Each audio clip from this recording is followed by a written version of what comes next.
Okay, good morning, everyone. Thank you so much for joining us for Decarbonizing NYC, Navigating Compliance with Local Building Energy Laws. We're so excited to have you all here today and have a really packed agenda talking about Local Law 97. If you could go to the next slide. Oh, right, sorry.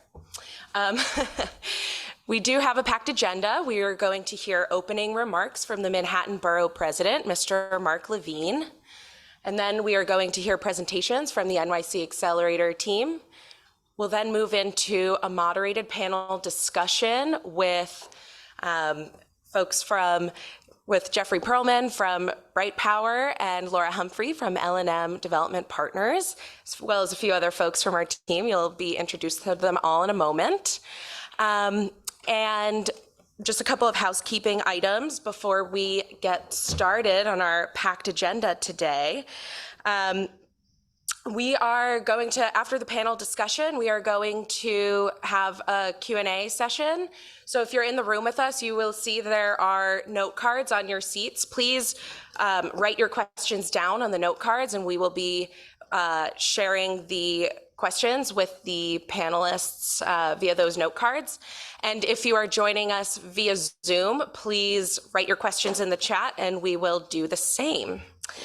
One final note before we get started today, this webinar will be recorded and we will distribute a link to the recording afterwards.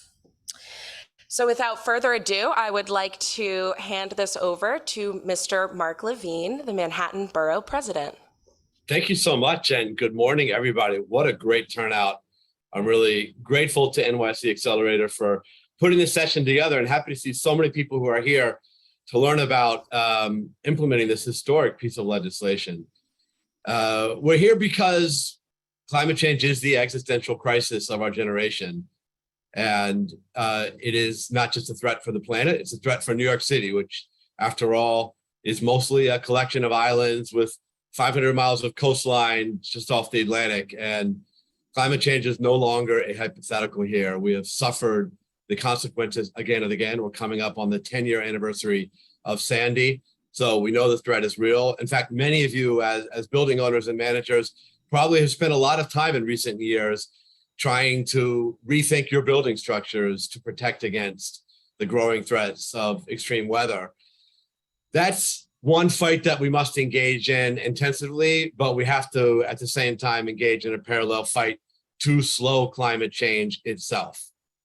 And that is a big effort that's going to require us doing much better than we have at reducing our dependence on fossil fuels. We are way behind as a city in meeting any reasonable targets to stem off what would be catastrophic climate change.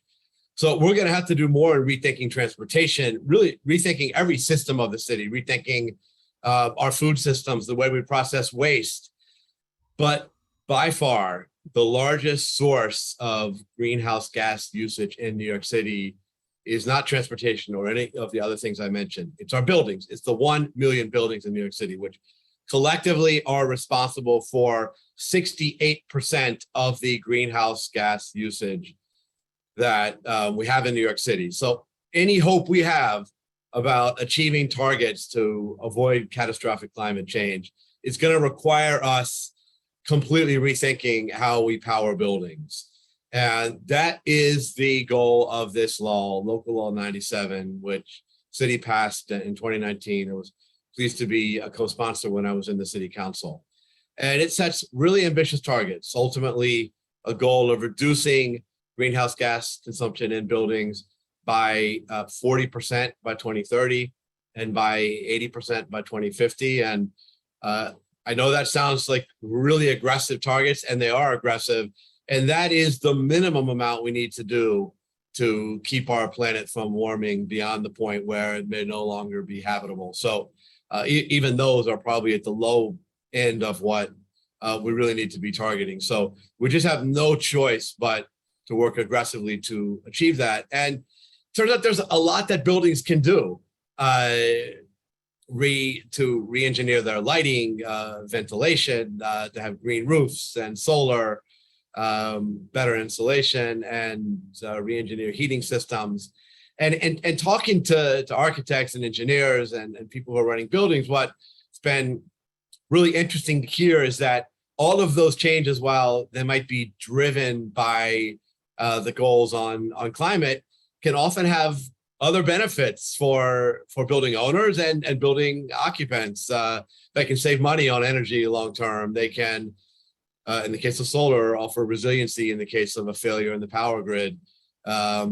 In the case of ventilation, they can offer indoor air quality benefits that in the era of COVID and infectious disease is extremely important. In the case of things like lighting and heating, actually can offer benefits that tenants really appreciate even beyond the climate game. So I think ultimately we had the potential for win-wins here. But we're not shying away from the fact that this is really complicated and it's happening now.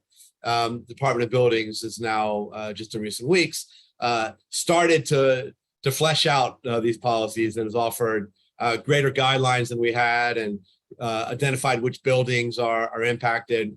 And while the broader goals I mentioned are still a number of years away, we do have implementation goals that start to have real teeth beginning in 2024. So this is real and it's happening now.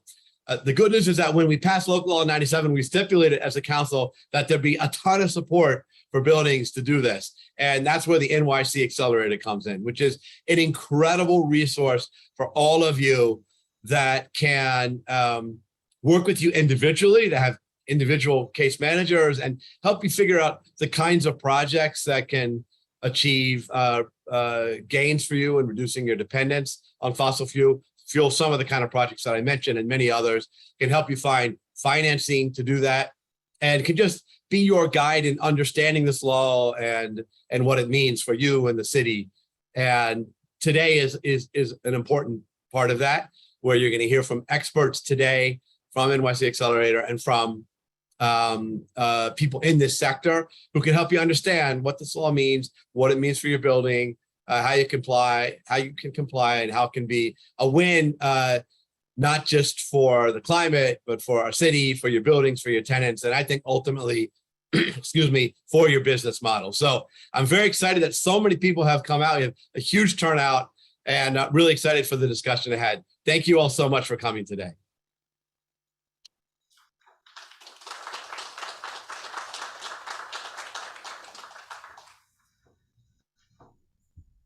Thank you. Thank you so much, Mr. Levine. We really appreciate the kind words about the program. And without further ado, we can get started on our presentation here. So I'm going to invite my colleague Samuel Ting up to the podium, and he's going to provide a brief presentation about Local Law 97. We'll hand it off to Rosie Tavares to talk about Local Law 97 for affordable housing.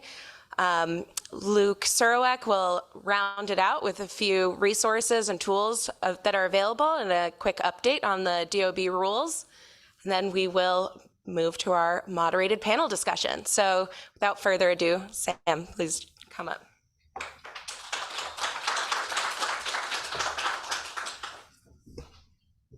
Well, first, thank you very much for everyone's time today and showing up.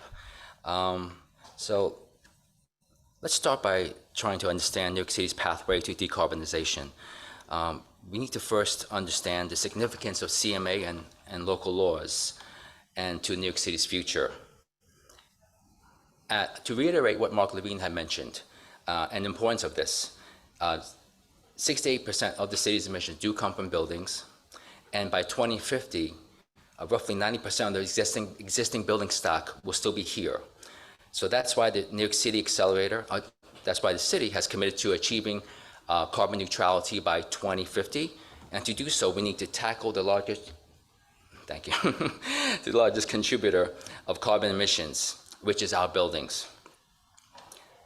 The city has passed a series of decarbonization policies, such as the Climate Mobilization Act of 2019, by funding programs such as New York City Accelerator to provide free technical guidance, and also creating a unique opportunity for economic development as we transition to carbon neutrality. Thank you. New York City Accelerator is a city-funded program that helps building stakeholders to control costs, evaluate and meet local law compliance requirements, enhance building performance, reduce energy use, cost, and emissions.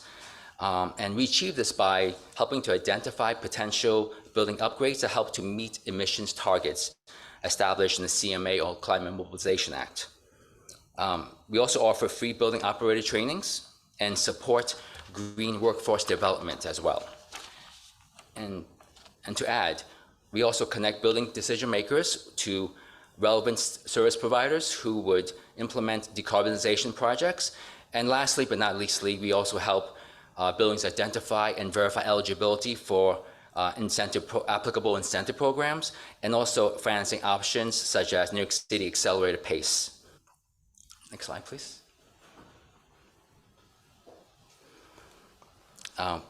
Basically, we work with any privately owned New York City buildings, 5,000 square feet and larger, but we try our best to help every building directly or indirectly. For instance, if it's a smaller building, 1 to 4 units, we can and we have been referring these types of buildings to one of our partner organizations, which specialize in this particular market segment.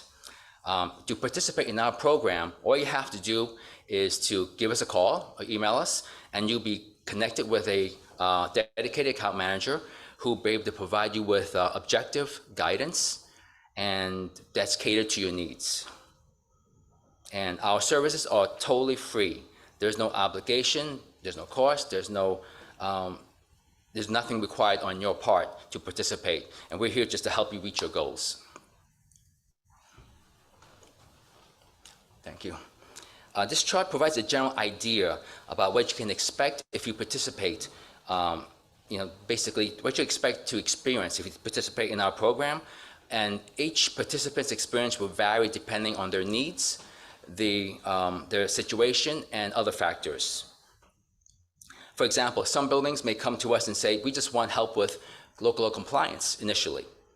And there's others who may come to us and say, we need help to initiate and also to facilitate numerous energy conservation measures, in which we will gladly help with. And there's no limit to the number of consultations that we provide at no cost. And as New York City Accelerator, we are here to help buildings every step of the way, from project initiation to completion, and also project follow-ups.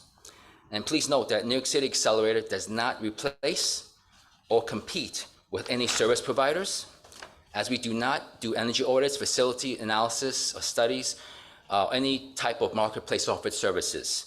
But what we can do is connect you with service providers who can help you with that. If anything, we complement and collaborate with New York City service providers, and we also have a service provider network that you can join, and feel free to reach out to us if you're a service provider, you want to join us, you can do so. Next slide, please. The next few slides will go into more depth about local law compliance. Next, please. Now, it is important for buildings to comply with all applicable local laws. That includes Local Law 84 and 87. 84 applies to buildings over 25,000 square feet that must benchmark energy usages in Portfolio Manager by May 1st of every year. And this will be the basis to generate the Energy Star score, which is to also generate the grade that's posted on buildings. Local 87 applies to buildings over 50,000 square feet, and the compliance requires buildings to hire a design professional to get a retro commissioning report with mandated measures that would need to be completed by end of compliance deadline year. And also to provide an actual level 2 energy audit that would provide a quantitative analysis of energy savings, carbon reduction, payback, and more, as well as recommended energy conservation measures, which we can help to review and distinguish which would be projects of interest to you, and verify if there's any incentives that you qualify to offset said costs. So, the Accelerate team, we're always available to help you determine which local laws are applicable to your building or buildings, plural, and to assist you in getting the support and the resources you need to maintain compliance. For instance, Local Law 33/95 requires buildings over 25,000 square feet to post grades in public entrances by end of this month. So if you have any buildings that fall in that category, it needs to be done sooner than later to avoid fines.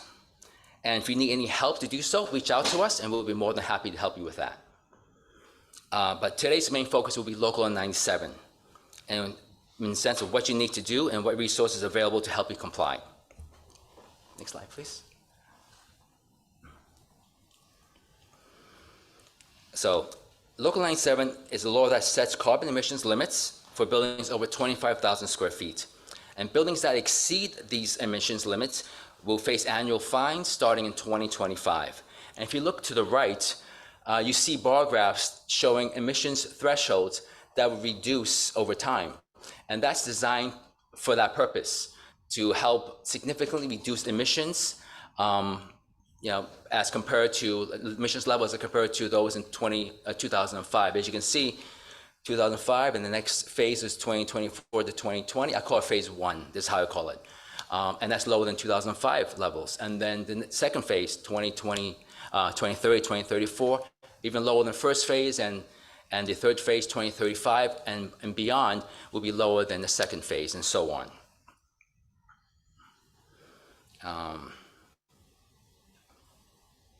So, pardon me, I lost track of you for 1 second. So basically,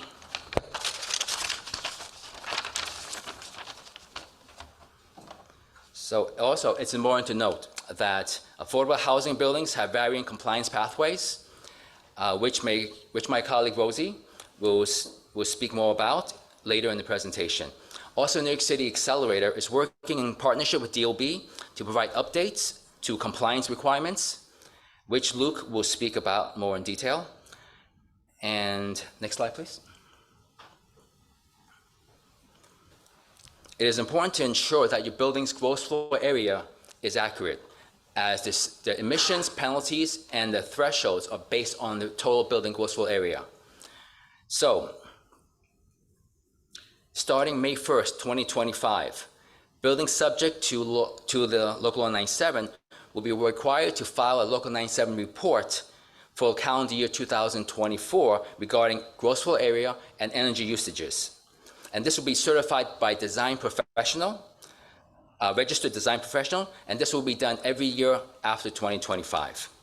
And buildings will be fined $268 for every metric ton that's above the threshold. And also, just to note, we have also recently launched a new building energy snapshot tool on our website, which Luke will also speak more on later on. And of course, there are exceptions to affordable housing buildings, and my colleague Rosie will go in more detail about that later. Next slide, please. So here's an example of the data that we typically assess and review. The table shows example buildings with pending penalties, and also building systems that can be upgraded to help meet, basically help to lower emissions and also said penalties. So basically, it's best to start sooner than later because penalties will aggregate year over year. Next slide, please. So this chart is a very rough general idea of what types of energy conservation measures that you can implement, and this is to basically stay on or close to the emissions targets. And this is based on the level of estimated Local 97 fines. First scenario depicts buildings that are close to target. That means they'll probably have very little fines. The next one depicts that are underperforming. That's probably larger fines. And the third one depicts those worst performing in the worst 20th percentile, which will have probably the largest fines. And these are the ECMs that can be explored, considered, and maybe verified with a design professional, which we can connect you with as well. And that's it for me. And I will now pass it off to Rosie.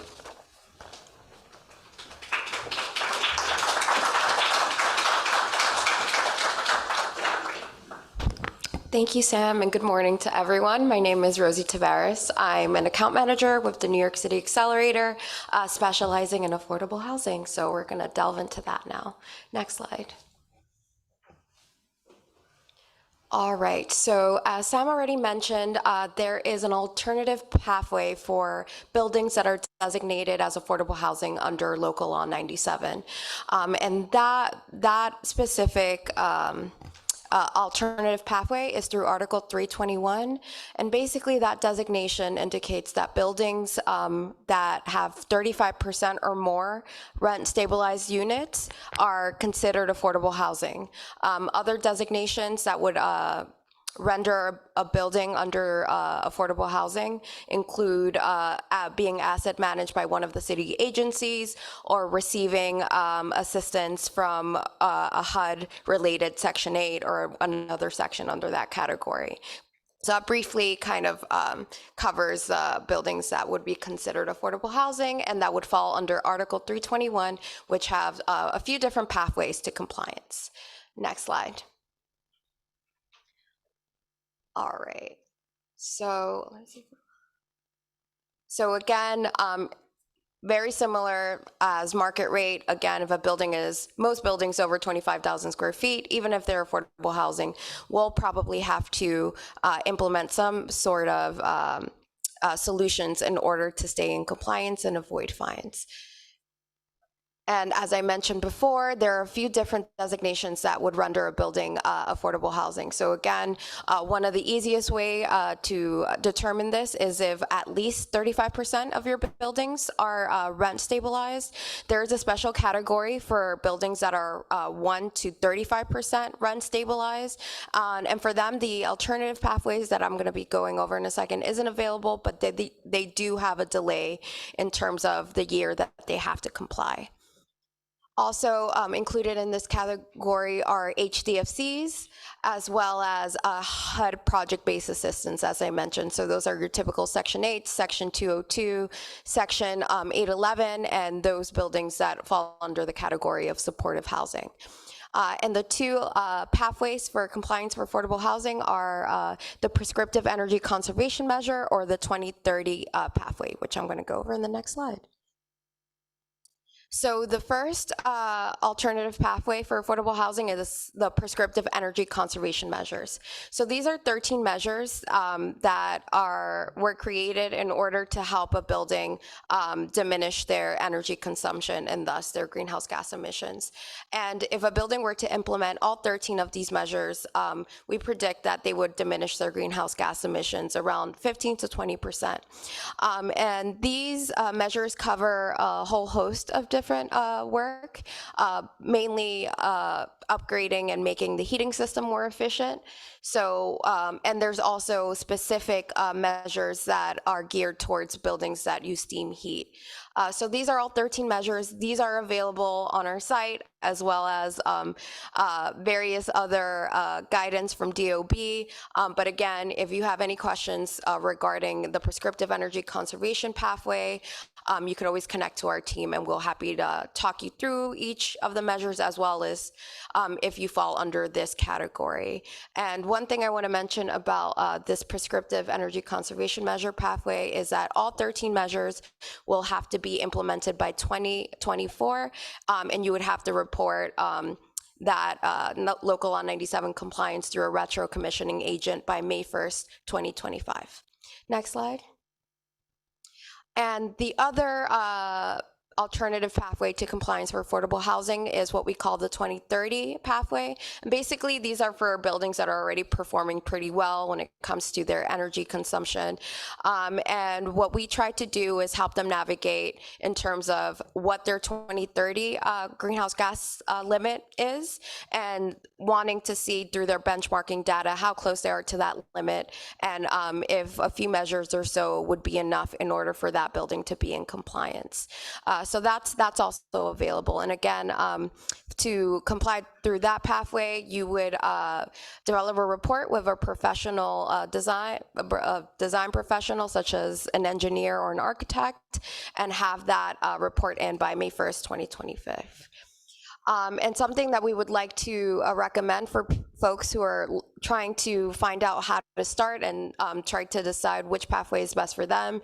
Again, buildings over 25,000 square feet also have to comply with local law 84 benchmarking. So we really emphasize looking at that data, as well as buildings over 50,000 square feet that have to comply with local law 87. We recommend looking into past audits through that measure that indicate areas of opportunities in terms of energy efficiency. And also we really encourage folks who will need to comply to start making long-term capital plans to make sure that they have all the resources they need in order to start implementing these measures. Next slide. Lastly, I just wanted to briefly mention the various programs available to provide both technical assistance as well as incentives and rebates, all towards these energy efficiency measures, and that Sam and I have been alluding to. There's ones under the utilities, such as Con Ed and National Grid for New York City. And many of those work in conjunction with the state, specifically NYSERDA, which is a New York State Energy Research Development Authority. One of their major programs is the Affordable Multifamily Energy Efficiency Program, which we're happy to connect you to if you connect to one of our account managers. Lastly, I wanted to talk about some of the agency programs. So if your asset managed by, let's say, HPD, they have a ton of resources available. And also, aside from AMEP, NYSERDA has various programs in terms of audits, incentives, electrifications that they have available. And I also want to shout out other financing options that the Accelerator team can connect you to, such as PACE, as well as more kind of regular loan products that through some of our mortgage lender partners. But I think that's all from me. Next slide. Yep. I'm going to pass it over to Luke, who's going to finish off this presentation. Thank you.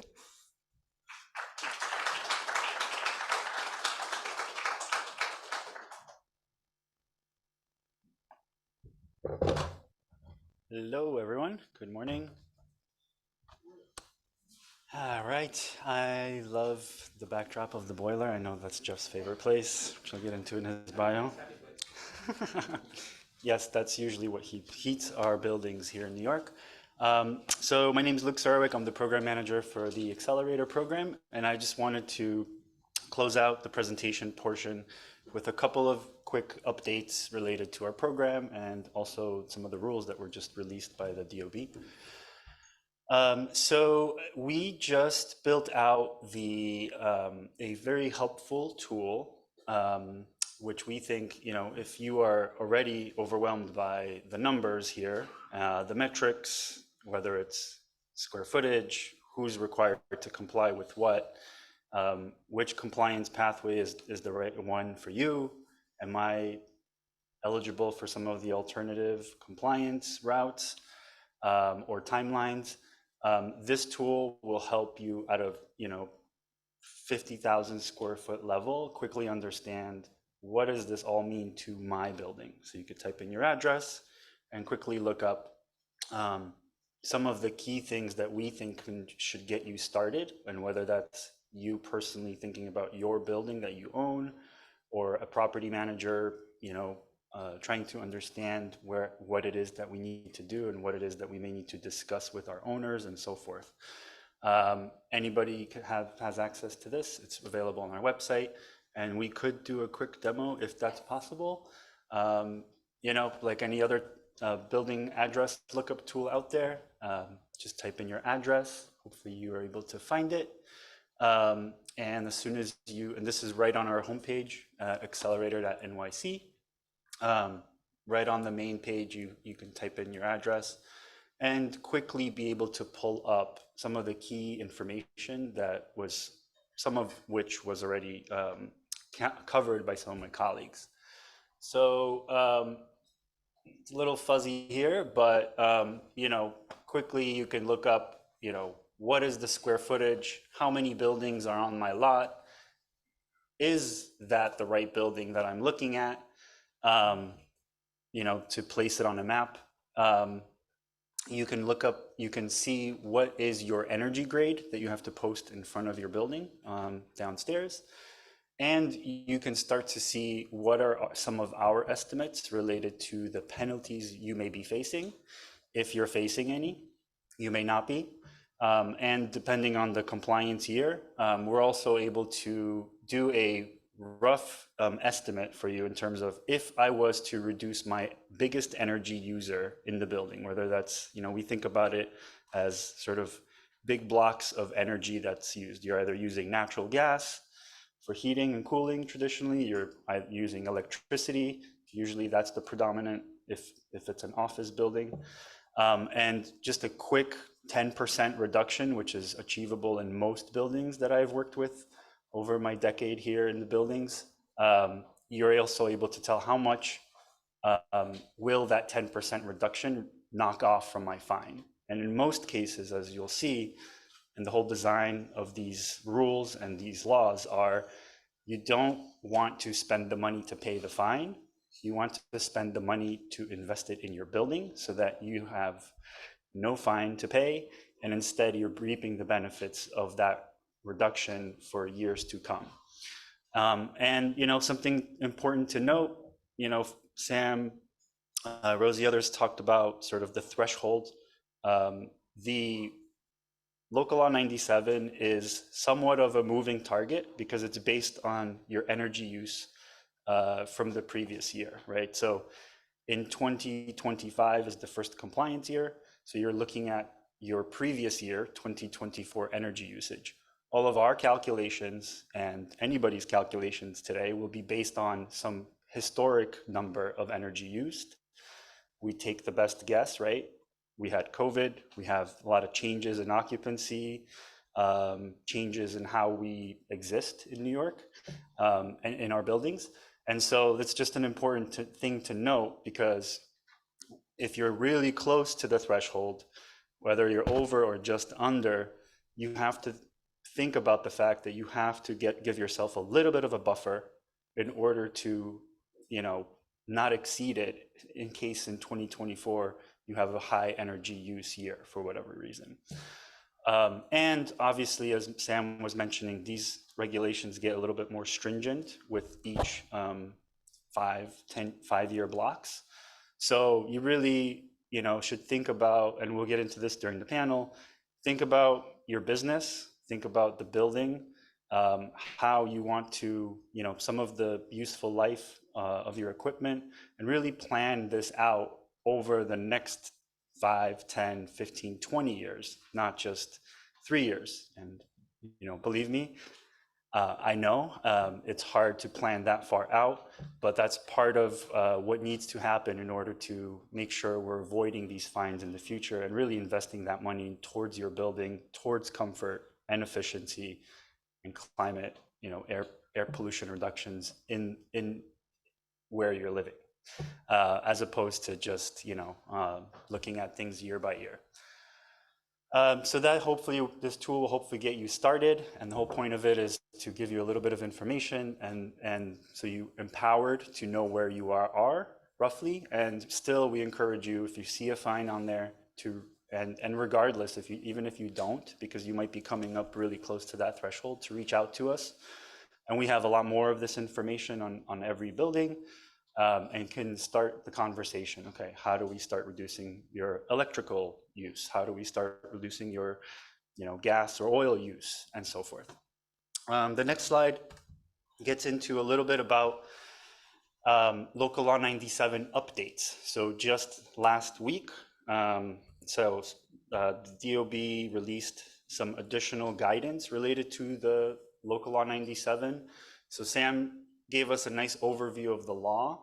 And as the law, has gone through a series of advisory working groups, a series of working groups. So up here, let me just read the slide. It's probably better. So the result of these rules are the department's newly created Bureau of Sustainability, along with partner agencies such as the Local Law 97 Advisory Board and the Local Law 97 Working Groups. So these were stakeholders from the broader sector, if you will, across agencies as well in government, but also private industry. And they have all come together to create additional clarifications and rules and procedures for how to comply with this law. Now that we all know it's here, there's just a little bit more detail, and in my opinion, it gives folks a little bit more clarity and a longer time horizon to empower all of us to plan for the longer term. Some key things that were addressed: determining a formula for annual greenhouse gas emission limits, the method for calculating buildings' energy use, the method for factoring in calculations which are responsible for responsible energy consumption, and the adoption of U.S. Environmental Protection Agency, so it's EPA portfolio, STAR manager, the property types associated with that tool. So a little bit more nuance on those. You know, for me, as I read the rules, and I think everybody on the train around me were reading these rules. I know everyone in the front row has been poring over the notes. We're still getting a full read of it, but calculations for for gross floor area and how to quantify that, which parts of the building do you need to calculate, which parts do you don't, and exactly how to go about that. Sam talked that's the basis for a lot of the fines, so it's important to get that right. If you're overestimating or underestimating, you're either paying too much. You don't want to pay too much. Additionally, it gives a little bit more clarity on and long-term view into all of the different fuel types and emission factors for electricity, gas, and district steam. And again, gives folks longer time horizons, so you were able to plan what are my emissions and what are my emission limits going to look like for the next decade. Additional calculations and details about solar, storage, cogeneration, campus type properties. There are great calculations, clarifications and deductions about credit related to solar, on-site and off-site solar, which is really important and a nice value add to the building. And the Energy Star portfolio manager alignment is a great, welcome addition here to the law, because we're reporting all of our benchmarking use through Energy Star portfolio manager. So aligning those with the EPA is going to make things a lot more easier and clearer. That said, there are with some of these rules, there are some buildings based on, and it's because of these property types that were sort of further clarified. There are some buildings that are now facing slightly higher potential fines, and others that are facing slightly lower potential fines as a result of this, update to the use types. So our tool will be updated in the next few months with some of those new calculations. Again, a lot of this is estimated, so we're here to help and support you in whatever way we can to help you understand where, what some of the variables are, what some of the moving targets are, and what might not be. Additionally, there's the covered buildings list, which actually tells you exactly whether or not you have to comply. I know there's been a lot of questions about that, so that's great. And currently, these rules, or this additional clarification, these proposed rules are available for public comment. So we will link to this, or you can just Google it. There's a press release, and there's a public comment period right now. There's a hearing on November 14th, after which, comments will be consolidated, reviewed, considered, and then the law will be finalized sometime after that. Or these rules will be finalized sometime after that. With that, I'm going to ask the panelists to come up, and we'll start the panel presentation portion of the event. Thank you.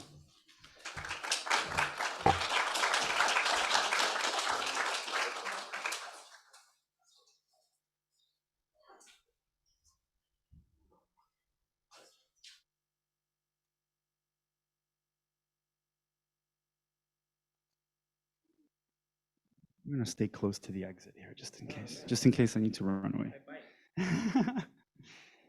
Rosie, go ahead. Sorry. So just a quick reminder, we are going to be taking questions for this at some point in this tail end of this panel. So we have some prepared questions which we'll go over, but we encourage all of you, if you have any questions about the presentation so far or anything, please jot them down on your piece of paper and pass them down to folks that are going to be walking around. I know Natasha is one, and we'll try to address those as well. Same for online folks. If you have any questions, please put them in the chat and we will do our best to get to them. All right, I am going to introduce our panelists.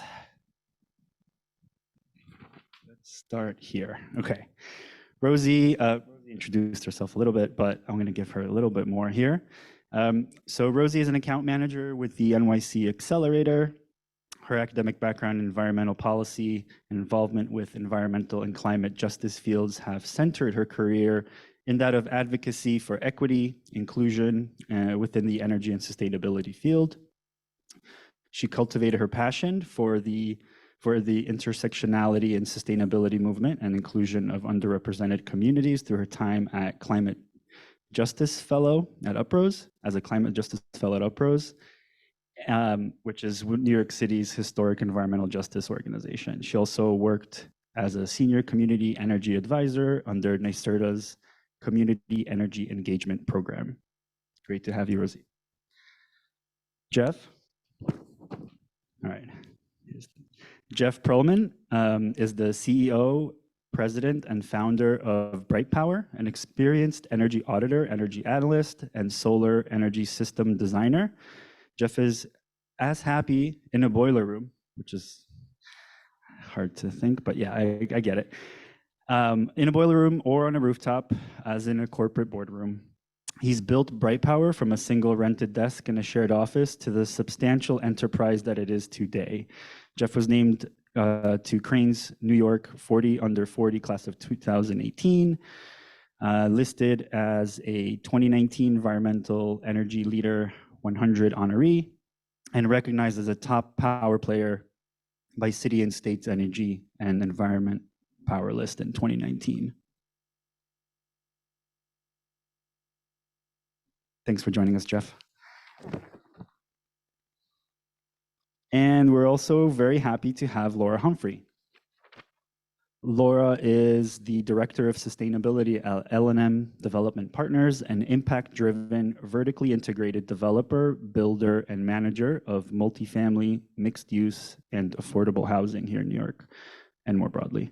In this role, Laura brings over a decade of experience leading strategies to realize energy and carbon goals in the built environment at the organizational and regional level. Prior to L&M, she spearheaded the development of decarbonization strategies for private sector clients at NG Impact and directed energy initiatives at state, city, and utility service territory levels in roles at ICF and NYSERDA. Also made it to the 40 Under 40 list for by Public Utilities Fortnightly. Great to have you, Laura. And last but not least, Samuel Ting is a native New Yorker. He is also one of our Accelerator account managers. He is from the East Village, where his interest for sustainability grew and became relentless. He has a BA in Earth and Environment and an MS in Urban Sustainability. He's a BPI certified professional for multifamily buildings and has solar certifications. I'm not going to do the acronym. He has a passion for sustainability and has fostered positive lifestyle changes regarding energy use, as well as recycling, composting, and ethical food sourcing. He loves adventure, and I have proof for that because I followed Sam to some places he recommended in Mexico a few months ago. All right, well, welcome everyone to the panel. Real quick about me, I'm the program manager for the Accelerator. I've been in this role supporting these city programs that support building owners in New York City for the past decade and beyond that, I've worked in construction, energy, environment for another decade before that. So happy to be here. All right. I'm going to start with Laura. Laura, if you may, can you discuss your organization a little bit more to the folks in the room and online? What does your organization do, and what do you do there exactly? Sure.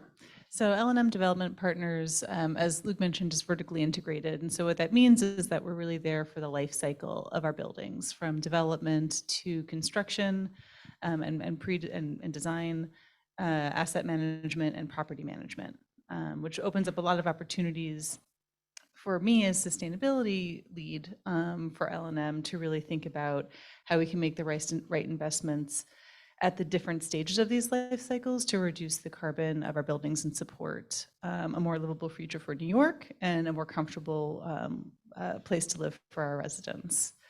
The majority of our portfolio is in New York, although not all of it, and the majority of that is some different flavor of affordable that Rosie kind of mentioned before. It gets complicated, but that's where most of our portfolio is, and it encompasses a few hundred buildings and properties within New York City.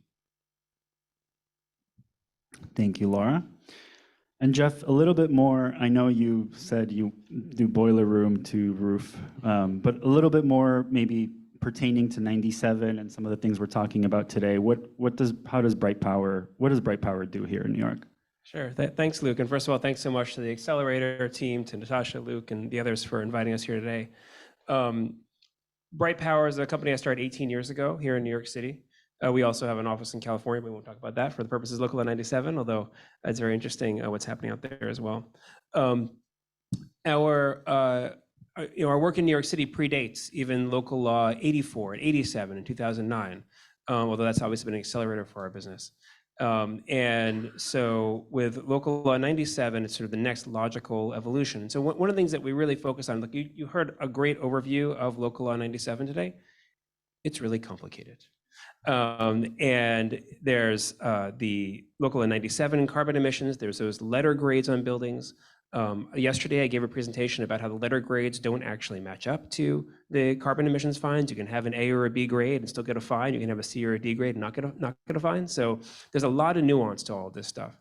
And we understand that for most people who are owning and managing one or many properties, it's a lot. And so our team really takes an approach of starting by looking at working with you from looking at all your properties or at your individual property, figuring out what makes sense. And the other important thing, and you heard a bit about this morning, is that it doesn't have to happen all at once. You know, the nice thing about the way Local Law 97 was developed is that it steps down over time. And so we take a approach of looking collectively across your portfolio or your building. We look at where you're at today. We look at where we think we can get just based on simple measures, based on simple tweaks. And then we manage on an ongoing basis over time. So we have a philosophy at Bright Power we call find, fix, follow.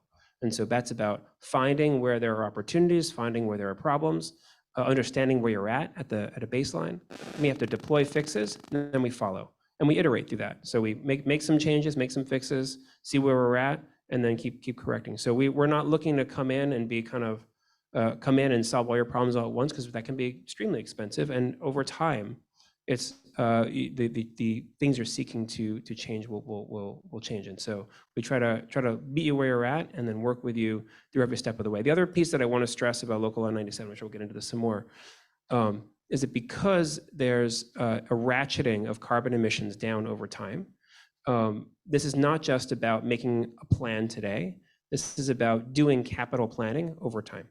And I'm sure Laura's going to talk more about it, but to meet that 2024 threshold, there's one set of things you need to do that's going to be more limited. To meet that 2030 threshold, it's potentially a larger investment, but we have time to figure that out. So let's look at what you're planning to do, what capital you're planning to deploy, what projects are already in the works, how old your boilers are, et cetera, and then work with you to figure out how to get that done in the time that needs to get done. Thanks, Jeff. I'll come back to 97 in a second, but Sam gave a good quick overview of the accelerator, but I'm curious, Rosie, what does your day look like as an account manager? What do you do every day? Like literally, how does a typical, day look like for you? Right. So again, working as the affordable housing kind of team under the accelerator, aside from a lot of the things that Sam mentioned and everyone up here on the complexities of Local Law 97, I think our team really wants to focus on what pathway works best for the buildings that are coming to us, since there are options now. So I think a lot of what we do is, aside from trying to identify energy efficiency opportunities and trying to help them create a plan, a long-term plan to make sure that they're in compliance, there's a lot of conversations regarding what type of affordable housing they are. Are they working on rehabilitation?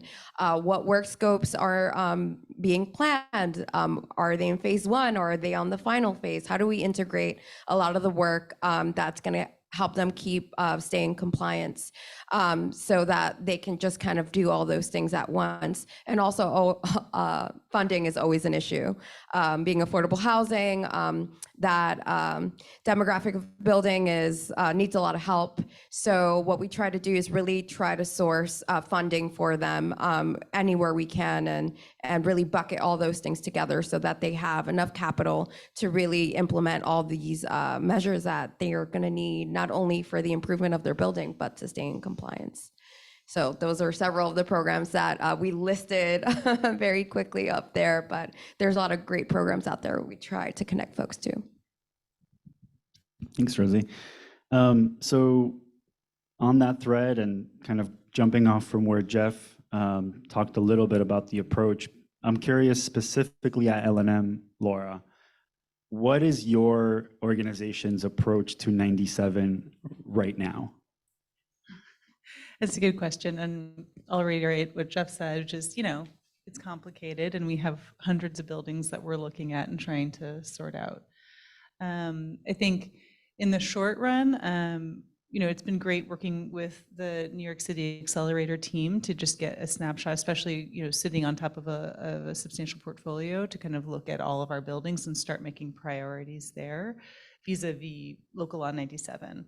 And I have to say, as a sustainability director who's really focused on helping my company reduce carbon emissions aligned with science-based understanding of what we need to do to mitigate the impacts of climate change, this is a helpful thing. I could do all this carbon calculation myself, but actually the law is helping me jumpstart that and find those areas of focus.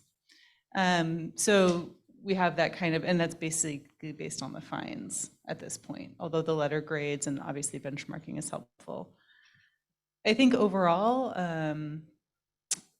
the main thing that we're focusing on is what do we need to do for our buildings that need to comply or are subject to fines in the 2025 period. Where it's possible, we're aligning that with capital events that are happening, and that's true in one of those buildings, to do deeper retrofits. And the goals of that is really to get it past 2035 compliance. If we have that investment that only happens once every 15 years, let's do it right and reap the benefits to the building right now, both in terms of operational cost, tenant comfort, all that kind of stuff. For the other ones, which we kind of say are like mid-cycle, where we don't have a major capital event, we are looking at walkthroughs of the buildings to understand, okay, we could do the prescriptive pathway, but is there other ways for us to reach our carbon threshold, at least just for 2025, that are aligned with what the buildings really need? So that's where we're at. I think it gets more interesting, and similar kind of principles apply when we think about 2030, where it's a broader group of buildings. I think, on Sam's slide, you were showing that only 20 or 30% of buildings in New York are at the levels they'll need to be in 2030. So it's a lot, and so that gets more interesting, but the principles still apply. What do we have purview on, in our asset management team of capital events that are going to be happening at these buildings between now and then? That kind of goes in one direction, and everything else kind of goes in that, what are those mid-cycle improvements that we can make? And staging those out. So it's a little bit of that strategy and planning for the longer term.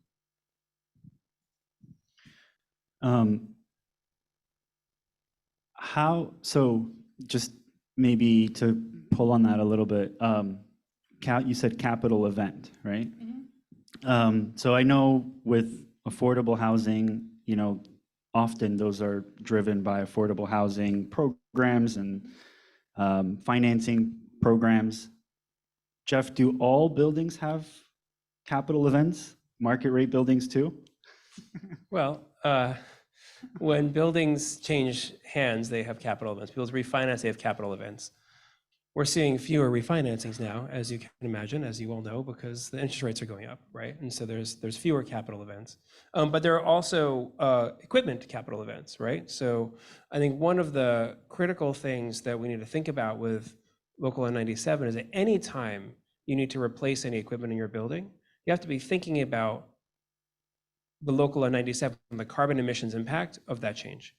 And so if you have a boiler that's 35 or 40 years old, and it's fine, like the boiler in the condo building I live in Manhattan, the building's board was sort of like, should we replace it? Like, no, let's let it run as best it can for right now. Let's keep it running. Let's make a plan, because I don't want to replace that boiler with another gas-fired boiler, because I know that in 10 years, that's going to be a problem. In 5 years, it might not be, but in 10 years, it's going to be a problem with a fine. And so there are capital events around, acquisitions and refinancings, and there are capital events because you have to replace the elevators, you have to replace the boiler, you have to do the windows. There are things that happen in buildings. And so anytime you're thinking about any of those upgrade projects with your building, even a lobby, right? You have to think about, how are we going to do this, and what is the Local Law 97? What is the carbon emissions impact of that? That's one of the things that we're working with our clients on. Thank you. You got that answer really well. Exactly where I was going. And I guess, Sam, I think another, it's not a capital event, but another event might be, you're facing fines in 2025, or you're facing fines in 2030, which is only 7 years away or so. So you really only have about 6 years to do something. So even the folks in the 2030 bucket, really have to start thinking about this now. Like Jeff said, boilers may be old. We see a lot of boilers that are up there, 30, 40, 50, sometimes older, years old. And so it's just a matter of actually planning this out. And like Sam mentioned earlier, most buildings are looking at some sort of reduction need by 2030. And that's another kind of event to think about if you aren't doing a refi or aren't changing hands. At this point, any owner looking to buy a building, any real estate professional should be thinking about this and informing their clients, informing themselves, because you want to make sure that the building is in good shape, because likely it will come through in one way or another through maintenance costs or other potential issues. But there is still time to plan, and that's the good news. So Sam, with that, how do you approach it, and what do you think owners should be doing now to essentially prepare? And maybe you could talk a little bit about, I know you've been helping Laura a little bit, like what is the first few things that you do? And I'm thinking, just getting a list together, getting your data together. Maybe you could, how do you approach it in terms of preparing when you take a customer or participant of the program through your assistance? How do you prepare owners for the conversation? Yeah, thanks, Luke. So depends.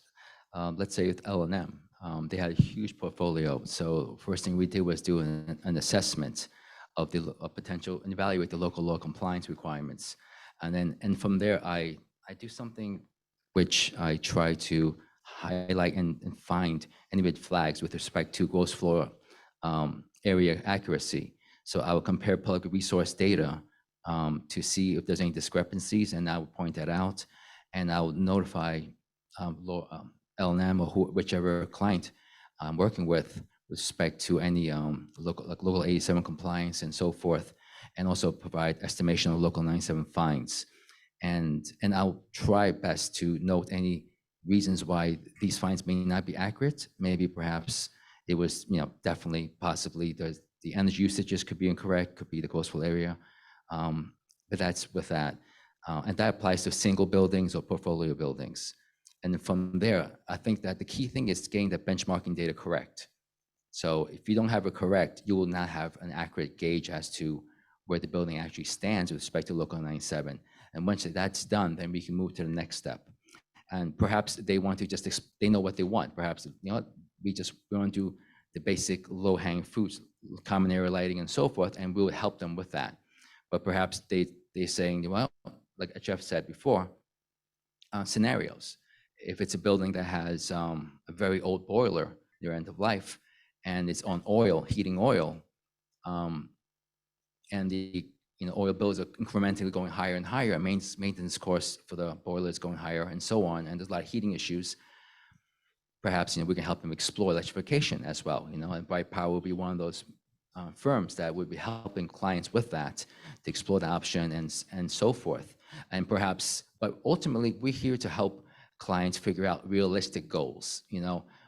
Idealistically, a lot of clients come to us and say, hey, we love green roofs, we love solar, we love, everything. Great.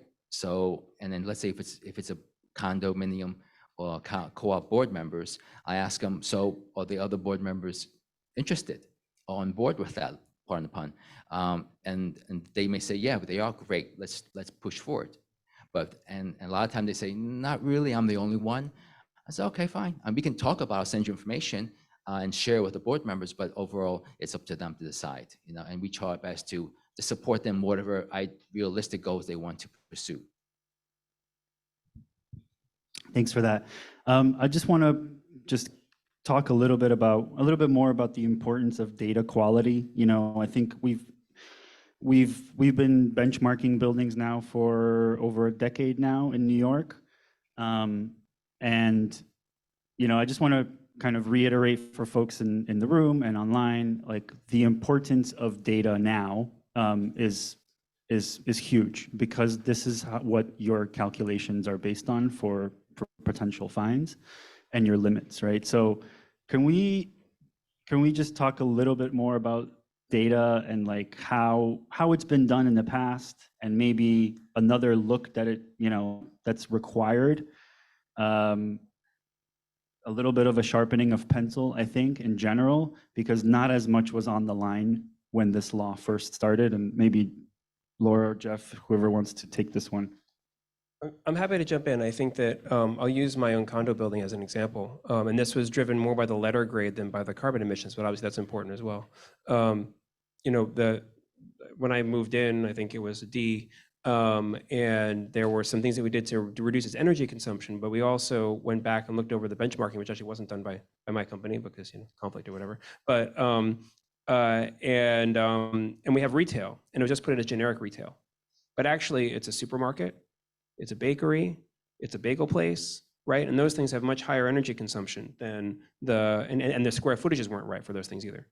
And so there's gross square footage, which there are various ways of measuring buildings. We have to do that right as well, and various reasons why buildings want to be bigger or smaller depending on situations. But the making sure that the spaces within the building are also measured properly and are allocated properly within that benchmarking data has very large impacts on both the letter grades and on the carbon emissions calculations, because different kinds of spaces have different levels of carbon allocations and have different impacts to your Energy Star score, which drives your letter grade. And so both of those are really important. And many times, because initially the benchmarking was just a reporting requirement, you did it as quickly and cheaply as possible. But now that it has both implications for that letter grade on the outside of your building, but more importantly, coming potential fines, it's important to take the time and make sure that the spaces are right. And you're working with somebody who understands how to look at the building, and it may cost a little bit more to do the benchmarking right, but it's worth it for getting a sense of your baseline, understanding what the potential fines are and what the potential opportunities are. So square footage, once you calculate it once, right? And especially now with some of the new clarifications related to space types and exactly how to measure. Once you measure once, you don't have to measure again, right, Jeff? Well, The other parts are moving targets, but at least we can get the square footage right. My point is that I think, yeah, like you said, a lot of folks just, it wasn't such a big deal before, but now it is. yeah. And at least that part you can move past and really focus on the next steps or the next issues, which is what is my energy use above the cap? I think that's right, with the caveat that buildings usage changes, right? And so whether you're going to add a roof deck or something that might have an enclosed space which adds some square footage, or whether you're taking a basement that was just storage and you're now adding a gym, or whether you're taking a space that was a clothing store and turning it into a restaurant, right? Those things have impacts as well, or whether the new tenant is a restaurant. And so as the space usage changes, it's important to update that information. It's a good point. Anybody else want to add anything on the data side here? Yeah, actually. So as I mentioned before, we try, part of what we do is we try to verify and see if there's any kind of discrepancies in gross floor area, right? So, and we don't go too deep. We just look at publicly available resources like Department of Finance, the covered buildings list. Let's say they have the Department of Finance gross floor area. We look at Department of City Planning gross floor area. We look at the let's say building energy exchange. They have a calculator, and they have calendar year 2019 benchmarking data. We look at that and see what was benchmarked and that was typically the basis for the estimation of fines. If there's any discrepancy among those three, to me that's a red flag, and they will provide that information to the clients. And some buildings actually have gone and remeasured the buildings. So, and could be a decent idea, especially if there's a large discrepancy in gross floor area. But if it's only off by a few hundred feet, well, it's up to them really. But ultimately, it's up to the building stakeholders. Ultimately, we can only lead a horse to water. So one other thing that I wanted to mention is that what you're pointing out with the measurement is that there are a bunch of different energy laws, and they seem separate, but they can overlap with each other, right? So you have to report for local law 84. So let's use that opportunity to measure the building right, and then have that for the local law 97 in the future. You have local law 87, which requires an energy audit once every 10 years. That energy audit shouldn't just be an energy audit just to do a compliance requirement. That energy audit is now an opportunity to make a plan for your building. And so maybe don't go with the lowest cost, quickest, just sort of get it out the door, but let's spend some time with that energy audit and use it as an opportunity to plan for what you need to do for your building, for your portfolio over time. It's a great point. Yeah, take as much advantage as possible to stack the opportunities and benefits and programs and laws. Okay, so we talked a little bit about essentially what should owners be doing now to prepare. I think we've beat that to a pulp now. I think it's getting a handle on the data and getting a handle on the buildings data and usage and square footage, I think is a first step, so I won't ask that again. But what are some common approaches to compliance? And specifically, I'm thinking in practice, are we recommending some buildings go to do a deep energy audit?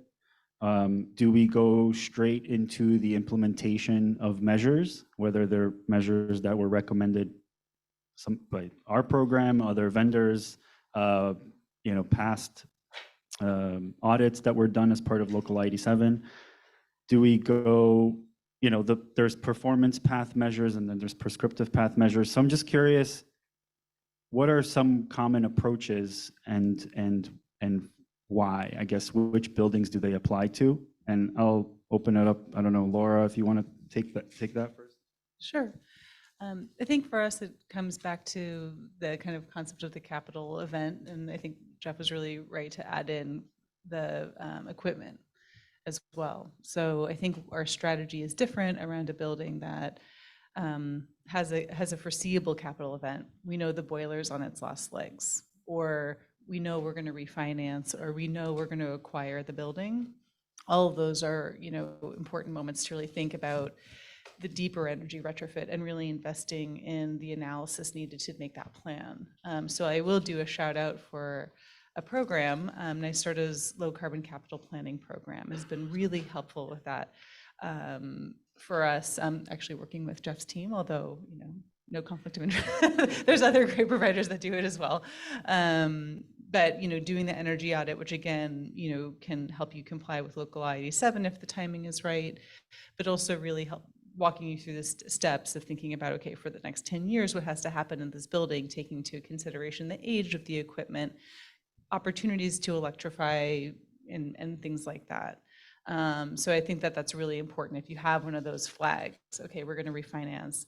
Okay, you know, our boilers has 2 years left on it. You know, that's really the time to start thinking about that longer term thing. I mean, I would say that, you know, almost any building would benefit from that long-term capital planning, but obviously, especially if you have a portfolio of buildings, you have to make priorities, you know, so that's where you could prioritize if you're in that position. If you're not, like say you're a co-op or something like that, then I think, again, a plan like that is really helpful so you can start planning for the type of reserves you need to have in place or the financing that you might want to take on. I think for other buildings that where you don't have something like that happening, you know, so okay, the boiler's in relatively good condition, the building, you know, has a decent energy score, you know, things like that. That's maybe where you want to think, or where we're thinking about, you know, utilizing like the resources that are available through Con Edison or other types of programs to do walkthroughs of the buildings and get some of those kind of what we call the no regrets measures done, like boiler set points, things like that, where you really, you know, there's no building that wouldn't benefit from that. And again, that's where we don't have a major fine happening or a major capital event happening. Those kinds of things are no regrets moves, just basically retrocommissioning your systems. And that can be done, you know, through a number of things, but, you know, the utility programs NYSERDA are really helpful. Yeah, I want to underscore that low carbon capital planning program. They can cover 75% of the cost of the study. So we're using that program a lot with our clients because you can get that more in-depth review and planning process for the same price as what it would cost, or maybe less, what it costs to just do a compliance level energy audit. So definitely a great resource and something that we use a lot. I think that you've got buildings that are in two categories. Either they're going to get a fine in 2025 or they're not, as of the data we have today. And so for buildings that are on track to get a fine in 2025 based on 2024 usage data, we're in a critical moment right now. And that's about 20-25% of buildings. And so if the benchmarking indicates that you're likely to get a fine in 2024 or 2025 based on your 2024 usage data, we've got to figure out how to get that building operating in a less carbon intensive way today. And so depending on where you are, if you're close to the line, then we're talking about retro-commissioning type measures. We're talking about boiler controls, set points, pipe insulation, hot water temperature set points, hot water fixtures, leak detection and removal, that kind of stuff. And so that's important to get that done now because we need to establish in 2023 early on, are we on track? And if you're far from the 2024 or 2025 threshold, then we need to look at what else can we do, right? Are there major capital systems? There aren't that many buildings that need to do something like major system change out in order to meet their target. There may be some. There's also renewable energy purchases or some other things that we can be looking at to try to drive you into compliance. And the other piece that's really important when we think about local law 97 is how do we establish not just where you are today, but where you are every step of the way. I think, Luke, you pointed out that it's been a really weird last few years. And so the energy data over the last few years, it may not be indicative of what the energy data is going to be in the next few years, right? There were amenities that weren't working at all, right, during the pandemic, or there were a lot more people home, and so they were using more energy in their residential buildings. In commercial buildings, you have obviously buildings that were largely unoccupied for several years. And so it's really important that this is not a once-a-year exercise. This needs to be a regular exercise. And so at the very minimum, you have utility bills that come in once a month. And so we look at those every month, and we work with you, and you need someone to work with you to make sure that you understand if you're staying on target or not. We also think that for many buildings, particularly those cuspy buildings that are close to maybe either they're getting a fine or not getting a fine, real-time energy management is a really important tool in the toolkit. And that's where you have sensors and other things in a building to give you a real-time look at how the buildings perform. We can use the smart meter data coming from Con Ed to some degree, but there's nothing takes the place of actually having instrumentation of the building and streaming it through. We have a platform we call Mobius. There are others that have tools out there as well, but getting that regular check-in and that regular evaluation to where you should be based on the levels you need to be at a fine for 2023, so you're preparing and ensuring that you know how to operate the building so that in 2024 you're not getting that fine. Extremely important. Great points. Just, I see a lot of familiar faces, but, I think we have folks from all walks of life joining us today.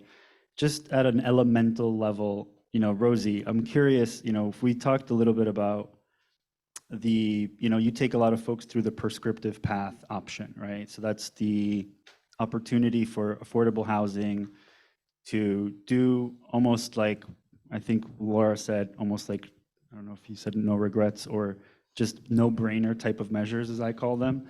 Can you just, elaborate and talk a little bit more about what retrocommissioning type measures are, and just anything you want to add about that process of taking buildings through that work, and why it's important. And I guess it's important to note that, Laura mentioned that I think thinking about the prescriptive path measures for affordable is sort of a baseline.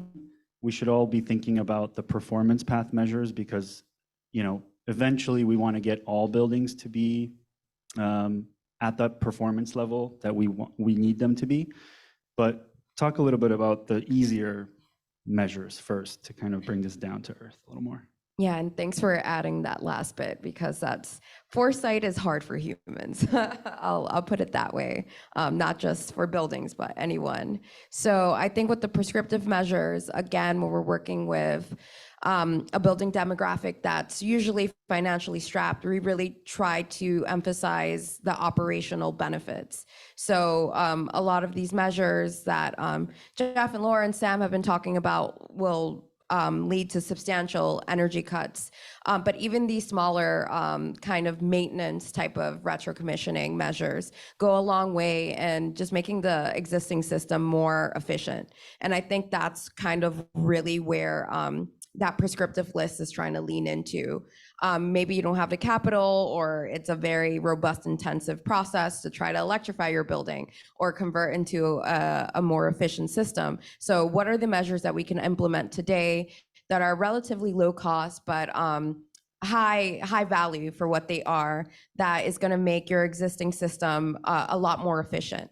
And from what we've seen, these 13 measures that I went through could reduce operational energy costs by 15 to 20%, which is pretty substantial in this economy.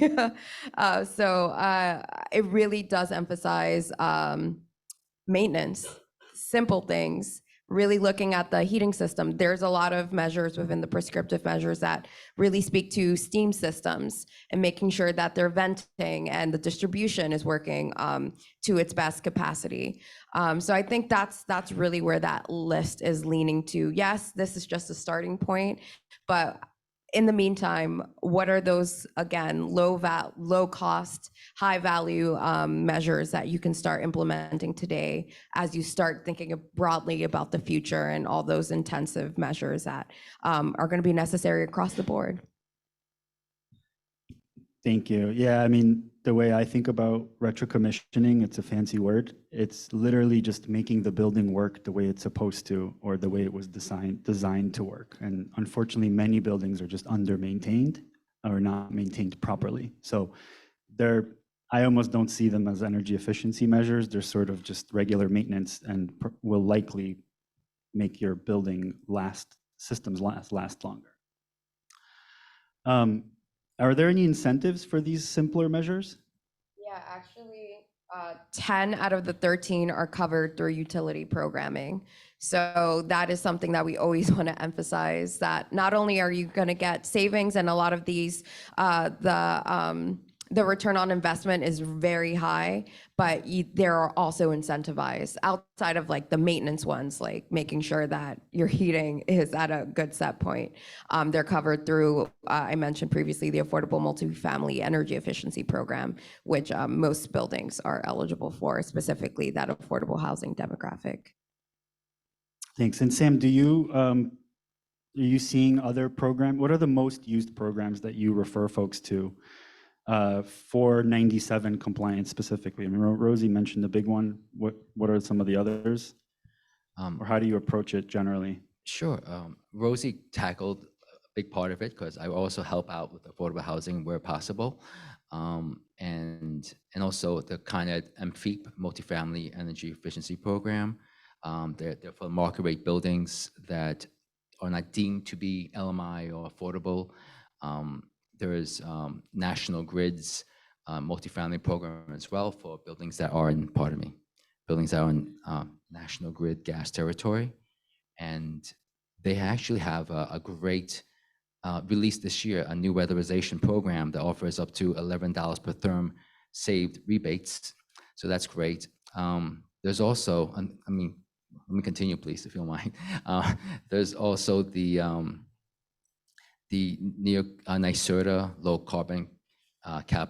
carbon pathway for multifamily buildings, which I'm sure everyone here knows about, and everyone out there probably, offers amazing incentives for envelope packages, windows, roof wall insulation up to $5,000 per dwelling unit. It has to meet a certain U-value target and maintain ventilation code compliance. They also offer additional heat pump incentives of $750 per dwelling unit, as well as heat pump domestic hot water heaters. Well, that's going a little farther down the road, but there's plenty. There's also programs that are free through Con Ed National Grid, like the direct install program, free in-unit and swap outs of non-LED light bulbs for LED light bulbs for every apartment, as long as the buildings are heating gas, they also qualify for free low flow aerators and shower heads. There's a program offering free reflective roof coating for buildings that are deemed to be affordable housing or have at least one rent-regulated unit. So there's a lot of programs that we would suggest to clients, especially the ones who are like hesitant and may not have that much a large budget or capital reserves, saying, let's start with these, whether they are above 25,000 square feet or below 25,000 square feet, it doesn't really matter. If these are free, why not take full advantage of these while they last? And they will help to reduce energy use and also emissions as well. So that's what we try to see. Just add something, it's maybe a bit of a side. We're talking about costs and savings, and I just want to make sure that we're acknowledging that energy prices themselves are in a major change right now. Energy prices are going up a lot. This winter, energy costs are going to go up a lot. The value of doing these measures is going to be much greater. And if you're not doing some of these energy saving things, forget about local law 97, forget about the letter grids on the buildings. Like it's going to cause some real pain for folks who are really close to the budget. And I also want to acknowledge, I have some folks from my team here, but Andy Kern over here is an expert in energy procurement planning. And so one of the things that we're working with our clients on, outside of the efficiency, is working with our clients to understand how they can buy energy today in ways that are going to reduce the risk to some of the exposure of the ways in which energy markets are changing rapidly and costs are going up. Go ahead, Sam. Do you mind add? So this is going towards Jeff, right, and everyone else. Buildings that are over 50,000 square feet that must comply with Local 87. So my understanding is that the LCCP, the Electrification Feasibility Study, they would satisfy that energy audit requirement of Local 87 and thus get some reimbursements. Yes. And so that's something to also consider for buildings as a route as well. Yeah. And to get into that a little bit more, so there's a question here from the audience. Should an owner consider electrification solution as a part of their capital investment strategy, and how broadly is this being considered? Laura, Jeff? Go for it. Yeah, that's a great question. I was wondering when electrification was going to come up in this conversation. So, especially when we're thinking long-term planning about buildings, absolutely, you should be looking at electrification options. That is really one of the main ways we're going to meet our carbon goals as a city and also for your building. There's also a lot of benefits around, and speaking specifically on the multifamily side, other benefits around electrification that we need to think about more and more as our climate gets warmer, and that's by providing adequate and efficient cooling.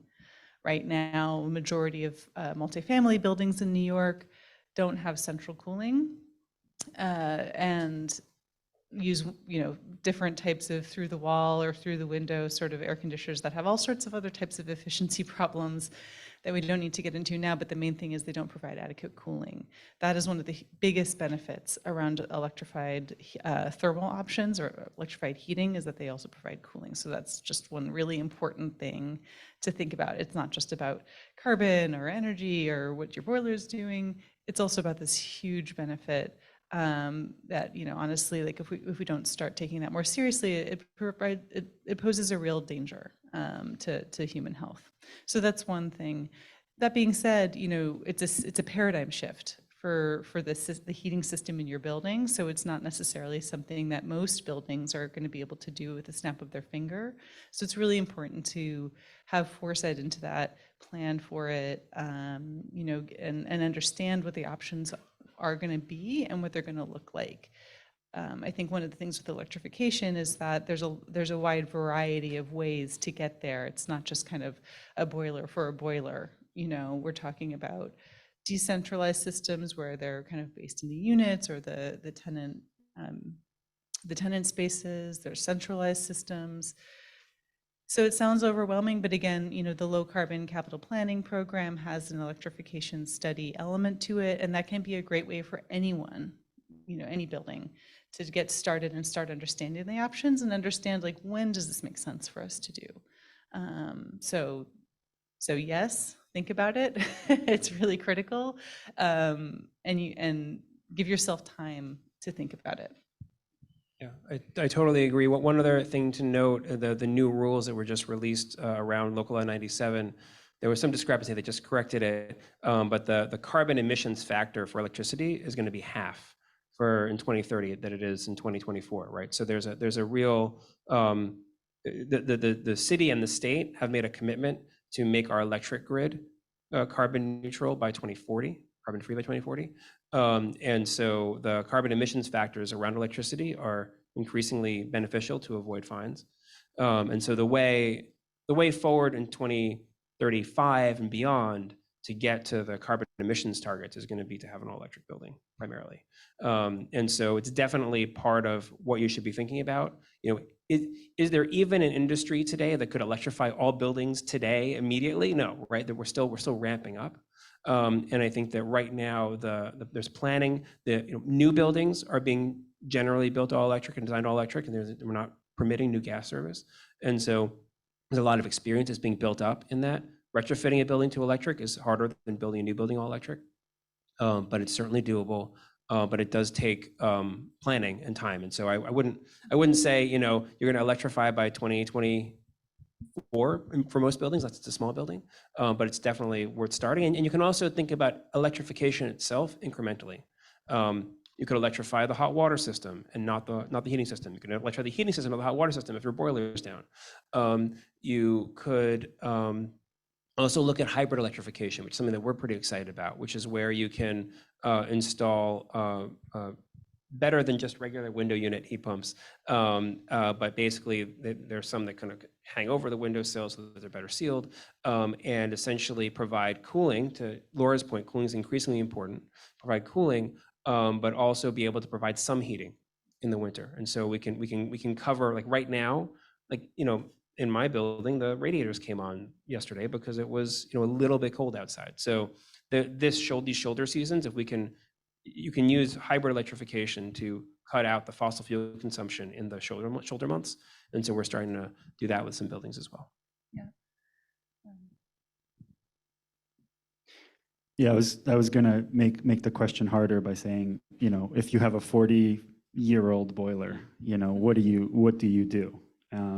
And that's some of the questions I'm getting here also are, will buildings be required to, I guess, implement and comply with 97 by 2024 if they need to make larger system upgrades, like replacing the heating system?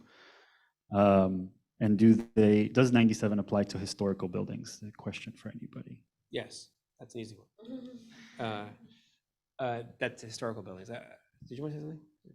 Oh, I was just saying, one of the flags around electrification in terms of, okay, we have time, there's some time, there's ramp up. I was just saying we can't do it all at once, but how do you know if your building's a good candidate? Or you should just be really thinking about this. And for me, it comes down to two things to look for. One is the age of your boiler, so, just an example project that we're working on, we have a boiler that's at end of useful life. So we are at an impasse. Do we spend X hundreds of thousands of dollars to replace it in kind with something more efficient, but still a gas system? Or do we think about spending, maybe double than that to just kind of move away from that system altogether? And that's where local law 97 and the fines and all this kind of thinking really comes into our decision making on that.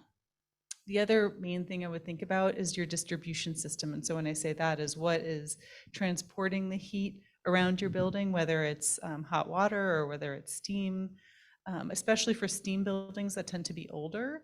I would be shocked to walk into a steam building that doesn't have leaking in the distribution system somewhere, right? It's just the nature of things, nature of the age, nature of typical operations and maintenance behaviors. But that's a big cause of inefficiency. And you also have to think about, maybe it's not, what are the repairs that we need to do on this distribution system, and is that worth it? Considering that there's a lot of new electrification options on the table, that there's lots of incentive for this. So those would be like the two things, if you're a building owner, to really, those are the triggers for me at least about electrification sooner rather than later. So I just want to sort of let you in on a secret, which is that a 40-year-old boiler, if it's well maintained, is totally fine. Just because a boiler is old doesn't mean that it's in bad shape, and just because a boiler is brand new or 10 years old doesn't mean that it's in good shape. A lot of it has to do with how it's been operated and how it's been maintained over time. But just because someone tells you your boiler is at end of useful life does not mean that you need a new boiler. Amen. But that said, just to get at this question, if you have to replace it, that's when you need to consider, okay, well, we just heard 40 is the new 20 maybe, but if you have to replace your boiler or, replace your burner, major components of the system, and you're looking at tens, hundreds of thousands of dollars, millions sometimes, and knowing that boiler will stay in there for another 30 to 50 plus years, you have to think about these laws in the longer term. And what does that mean for me in 2030? Likely, it's a financial decision at that point. Yeah, I would be very hesitant. I mean, unless you're absolutely, the boiler's really shot and the, things leaking all over the place, there's no way to fix it. And you absolutely need heat like immediately. And a temporary boiler is way too expensive. Like there's a lot of steps I'd have to take before I'd recommend you putting in a new Scotch Marine boiler in an existing building. I'd try to keep it going as long as possible, replace some tubes, whatever, do what you have to do to get over through the next 5 years or 3 years as you're planning, and then do something different. Just another quick on the same card here is, what are some affordable financing options for co-ops? Affordable financing. What are some financing options for I think co-ops? affordable financing today is maybe a term in development. I don't know. Financing is changing a lot. But I mean, there's PACE, right? And which some of the co-op lenders are amenable to, and then there's other products. I know there's a firm called Inclusive Prosperity Capital that's got some new financing that's available. I think they're a partner in the Accelerator also. That's got some interesting way, because sometimes, so PACE is where it goes on your property tax bill, and not all lenders like that. And so Inclusive Prosperity Capital has one where it doesn't go on your property tax bill. But there are definitely some creative financing options available. That's kind of like a next level thing to worry about. Let's figure out what you have to do, and then let's figure out how we're going to finance it. Cool. Sam, you want to jump in? Yeah, absolutely. I'm not the financing expert in our team by far. I was looking for him, but I don't see Andrew right now. But in any case, what we normally would do is we would, once we connect with a participant who wants to speak with us, then we would speak about what they're planning to do, depending on how much work they're going to do, how much the cost would be to have a scope of work proposal. Then we decide whether or not it's a good candidate to connect with our financing specialist, who is amazing. He knows a wealth of knowledge about all finance, from PACE to Catalyst loans. I mean, the list goes on. He knows which lender would allow PACE financing to, to apply as well, and the list goes on. And that's why that's all I can say really about that, is that we have a finance specialist who would provide all the answers. So reach out to us. Yeah, there's a host of options, and I mean the idea is it depends on what it is that you need. If you're looking for zero capital outlay, there's options. If you're looking for a low percentage rate, there's options, or the less these days with mortgage rates going up. But the idea is that you don't need upfront capital to make this work, and on the back end it all pays for itself. So that's how it works. Laura, you want to add to that? The only thing I throw out there is, NYC also provides kind of different kinds of sources of capital for folks around green retrofits, and I know they've worked with co-ops. I think another one too to think about is the service providers you're using, and a lot of them now will enter into different types of agreements with you where there may be no capital outlay or little capital outlay, and you're in a service contract with them or a performance contract or things like that. And that can be a nice way to both reduce, initial capital outlay for your project, as well as ensure that the maintenance of the system is continued and carried out professionally if you don't have staff on site to do it. There's a couple questions here about renewable energy credits. So I mentioned offsite solar earlier. How should owners, managers be thinking about renewables and credits maybe more broadly in terms of 97? Can they be purchased somewhere? I know the rules are hot off the press, so I can add a little bit, but I'll let you guys touch on it first. I mean, I think they're both hot off the press and still being finalized. So I don't want to I don't want to make any grand pronouncements about RECs. But I think that the first thing that I would say is that the intention of the law is that RECs are the second step, not the first step. And so the intention is the first step is that we try to get our carbon emissions down directly, and that then there are opportunities to, where it makes sense and where it's available, to use RECs to reduce your emissions. Particularly today, while the electric grid is still more fossil derived than it will be in the future. And I guess I would just say that but the REC requirements in the law remain very strict about the renewable energy being directly tied to New York City. So it's not like, when some big corporation buys a bunch of RECs and says, I'm now carbon neutral, and they could be coming from wind farms in Iowa. This is, all the renewable energy that the REC credits you can buy that will be credited for local law 97 must be directly plugged into New York City's electric grid. So there's a power line coming down from Canada. There's a power line coming down from upstate New York that's getting plugged in directly to New York City's grid. And so that power will count. And then obviously as the offshore wind and that kind of thing comes online, that will count as well. But it can't just be a generic REC. And on-site solar, meaning installing solar right on your roof. There's a little bit more clarity on that, I think, with some of the proposed rules. I don't know if you all want to touch on it, otherwise I can. Go ahead. As long as you have the on-site solar and the renewable attribute is directly attributable to you, then it's okay. But if you're selling that attribute back, then it's not okay. And I'm not exactly sure how that shakes out. Maybe you got it. Yeah, I mean, there's essentially whatever power you generate on site. And so now it becomes an opportunity, I think, for buildings to think about solar. There's, great incentives, tax rebates, all of that coming, even more coming with the passage of IRA. But on-site solar, yeah, you'll be able to, get a direct sort of, deduction from what you produce on site from your electricity use. So and it does seem like there will be even benefits beyond that if you have extra. Yeah, I think the only thing with on-site solar, which is definitely a great option, is to make sure that you understand the condition of your roof, and think through that first before you sign up.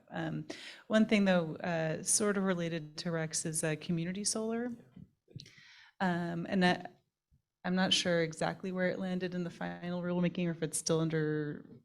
It's not quite there yet in terms of how exactly that might play into your carbon footprint. But it is a great way to be able to access and support the benefit of solar to our grid more broadly, and also to create bill reduction. And that can be both obviously for tenants, residents, and individual units, as well as common area. And so one thing that we're looking at is how to use that sort of to create a fund for efficiency projects.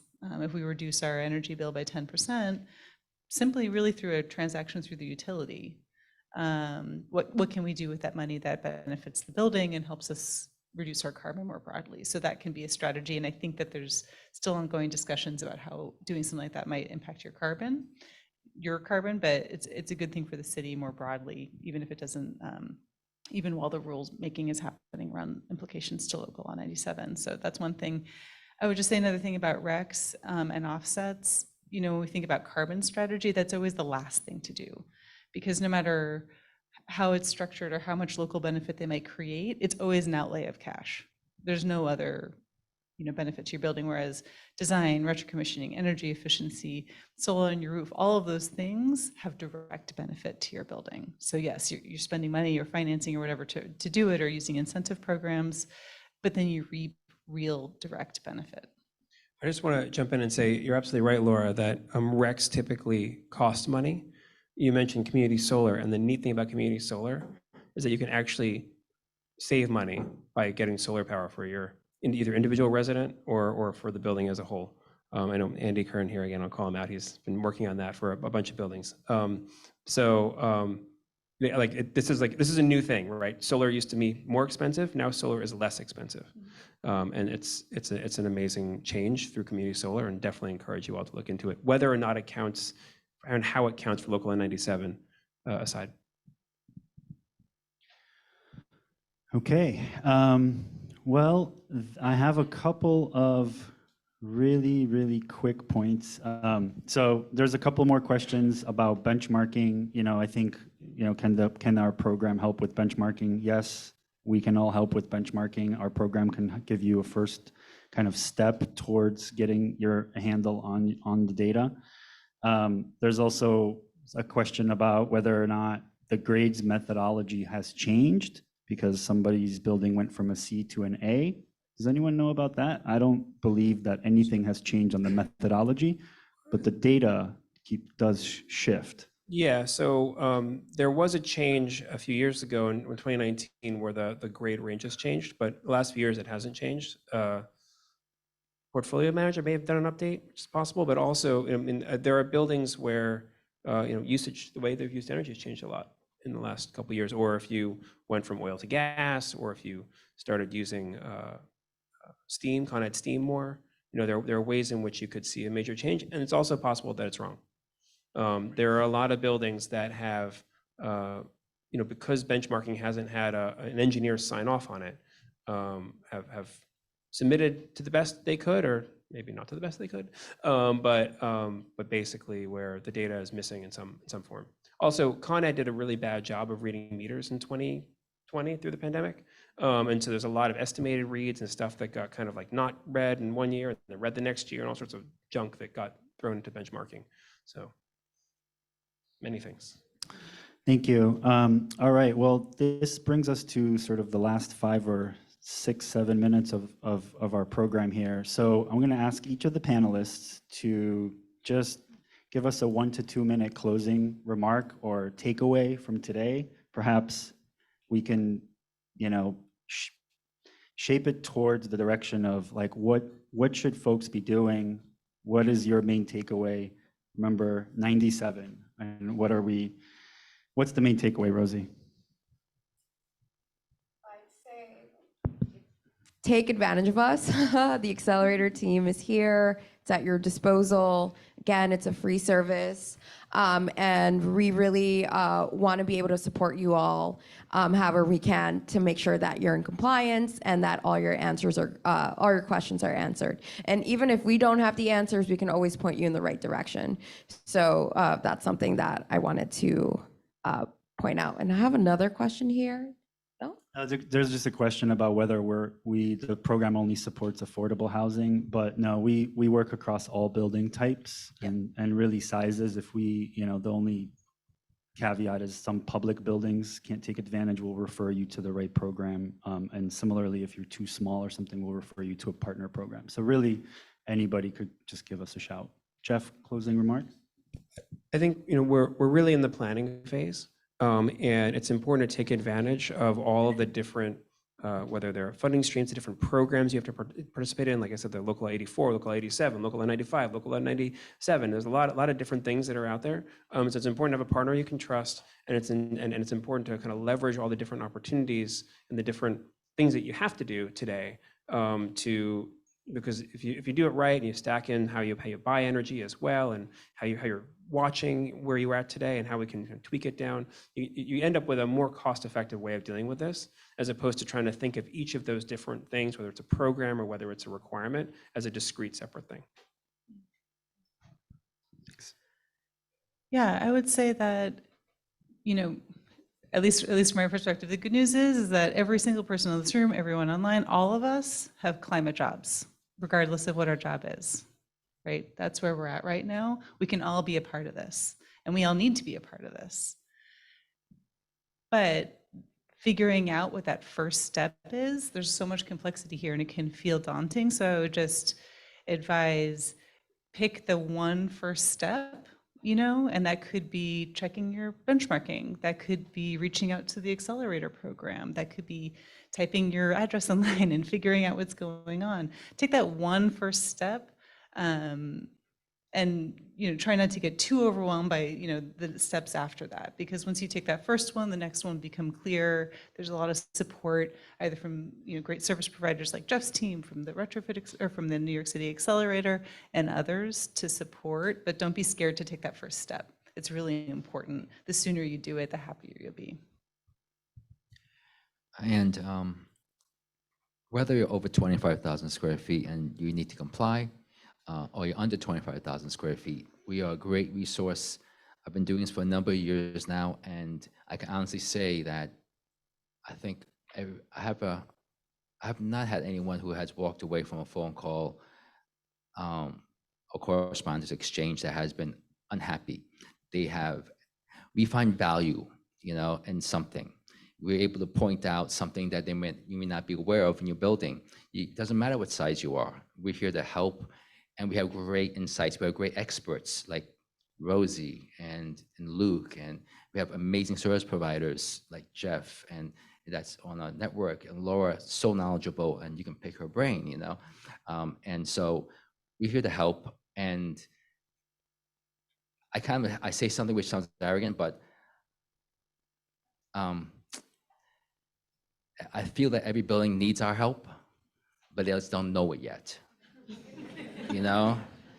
And I can guarantee you, call us, email us, we will find something good for you.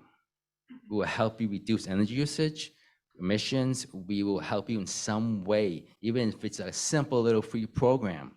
Great, you got that.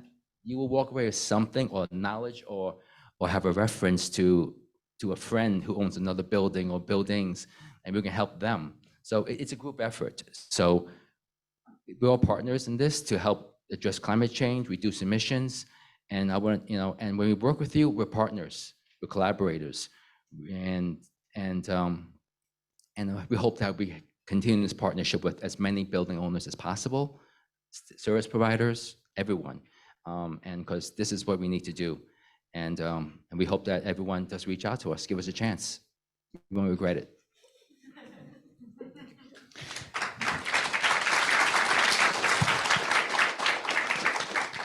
Thank you so much to the panelists, Sam, Laura, Jeff, Rosie. Thank you so much for participating and being in discussion here with us today. And I'll turn it over to Natasha to close us out.